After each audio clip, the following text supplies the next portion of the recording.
So what's up mga ka-action, mga kakamping, no? Muli naman po tayo nagbabalik sa ating panibagong video, panibagong reaction. May gusto lang ho ako na i-share sa inyo itong kakaiba talaga na pagmamahal ng mga residente ng Caloocan dito kay Mayor Trillanes. Kasi hindi ho nila inalintana na kahit umuulan ho, ganito pa rin karami po ang handang makinig sa mensahe o mga plataforma o pagpapakilala ni Mayor Trillanes ng kanyang mga kasamahan sa Team Trillanes ho, mga ka-action, mga kakamping. Ano pa to ha, umuulan pa ito, pero ganito pa rin karami ang sumuporta o handang makinig sa mensahe ni Mayor Trillanes. So ito ho, panoorin po muna natin ito. Doon po inuubos nila ang pondo ng ating Luzon kada taon para magpagawa ng mga gusali. I love you, baby! Opo, I love you. Ngayon po, ay, sige ma'am. Opo. Ang, nakalimutan ko na ho sa iyo. Kita niyo na. Ganito po. Ay, si nanay, baka makaulan na. Opo, yes ma'am. Hindi ito. Opo, salamat po. Ay, ma'am, salamat po. Ganito po. Ang prioridad ng orange, mga malalaking gusali, ang prioridad ng Team Trillanes, benepisyo. Ano po ba mas gusto ninyo? Malalaking gusali o benepisyo? Oh, yan po. Kompleto po yung benepisyo namin, simula ho sanggol hanggang senior citizen. Ano doon po sa ating mga proyekto siya.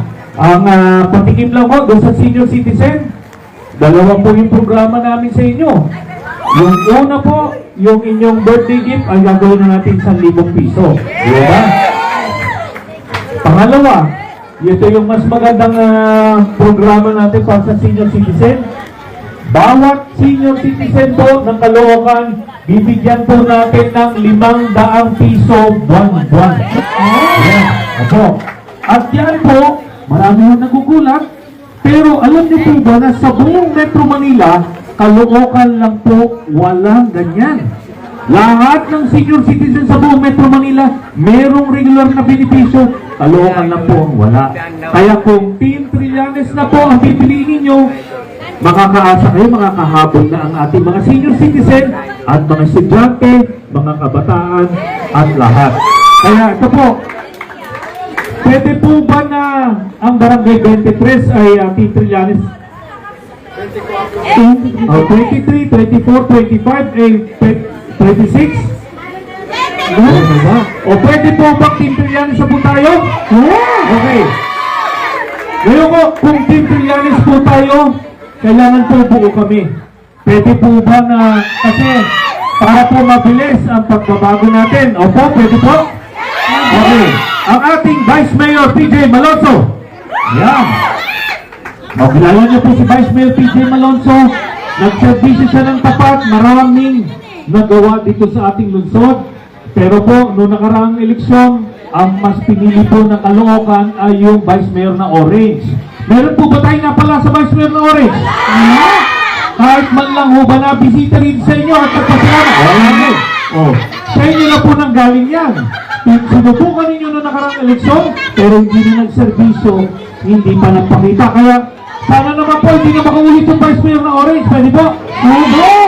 Pwede po ba natin subukan yung sipag at galing ni Vice Mayor PJ Malonzo? Okay, Vice Mayor PJ Malonzo. Yan. Ang ating mga Konsehal Wewel De Leon. Si Konsehal Wewel De Leon, kilala po ninyo dito sa District 2. Siya yung tinatawag na sundalo ng kalye kasi niloronda po bawat sulok ng ating lungsod dito sa District 2 para lang tignan ang inyong kapakanan. Ganyan po ang hinahanap natin sa isang konsehal. At kung Team Trillanes po magsiservisyo sa inyo, si Konsehal Wewel De Leon ang magiging sumbungan ninyo kasi makikita nyo siya at masusumbungan nyo ng problema ninyo sa bawat sulok dito sa ating lungsod.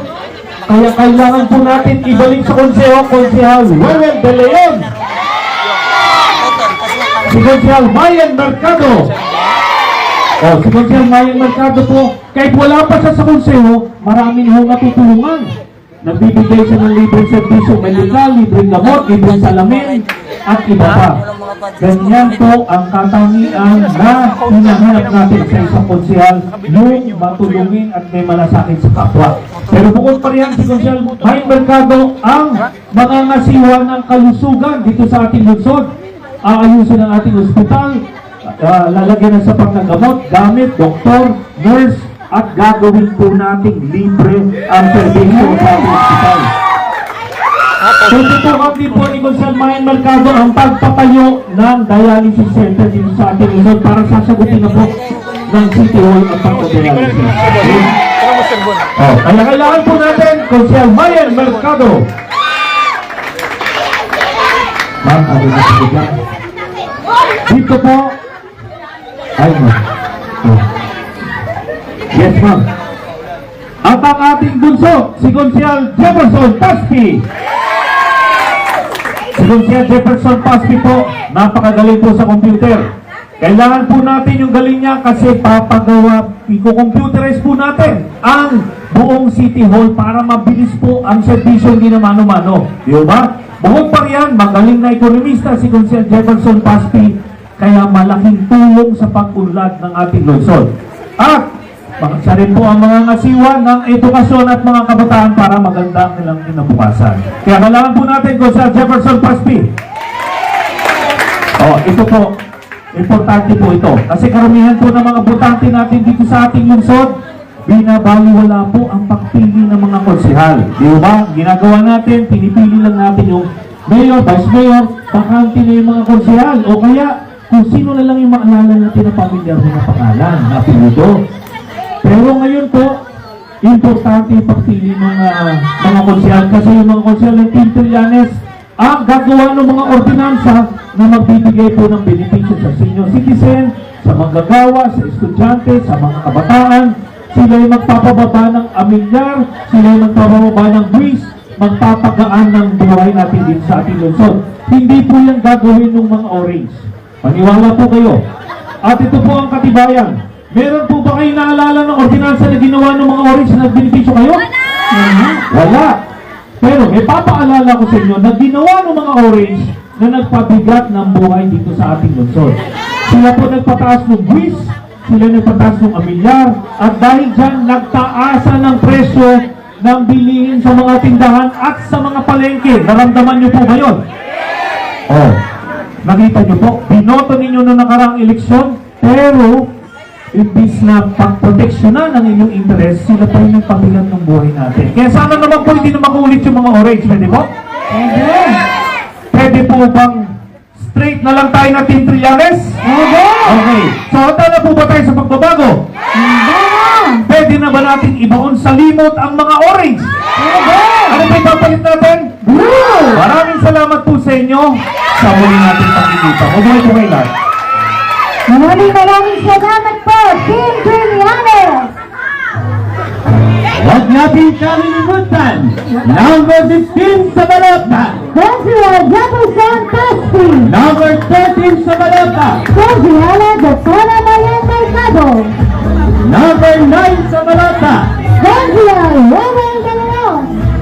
number 2 sa Balota, Ang nagiging Vice Mayor ng Luzon na Caloocan, Vice Mayor Miguel Melanson! number 4 sa Balota, Ang nagiging Mayor ng Luzon na Caloocan, Mayor Sally Trillanes! at number 42 sa Balota, Angelo Family! pinagkulang mula noon hanggang ngayon. So yun na ho mga ka-action, mga kakamping, no? Napanood na ho natin ang umaapaw na suporta dito kay Mayor Trillanes sa mga residente ng Caloocan City. Masabi ko na lang talaga, good luck and advance na lang ho Mayor Trillanes. Sana ho ipagdasal ka ho namin na sana ikaw na ang susunod na maging mayor dyan sa Caloocan City.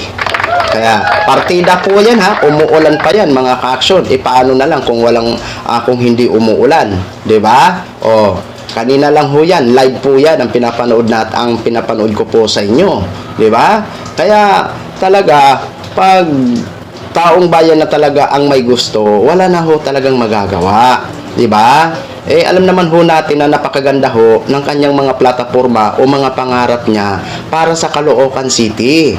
Di ba? Mahalaga po yan. Yan yung mga magagandang, ano ba, na mga magagandang plataforma na talagang aano talaga sa taong bayan. Di ba? Oh, yan lang po ang masasabi natin. Congrats na lang in advance, Mayor Trillanes. Sana ho, ikaw na talaga ang magiging mayor ng Caloocan City. So, yun lang po mga ka-action, mga kakamping knog. I-share ko lang ho sa inyo. Maraming salamat po sa ating mga viewers, Luzon, Visayas at Mindanao all over the world. Ako po ang inyong lingkod, si Action Man. Good evening, everyone. Beautiful.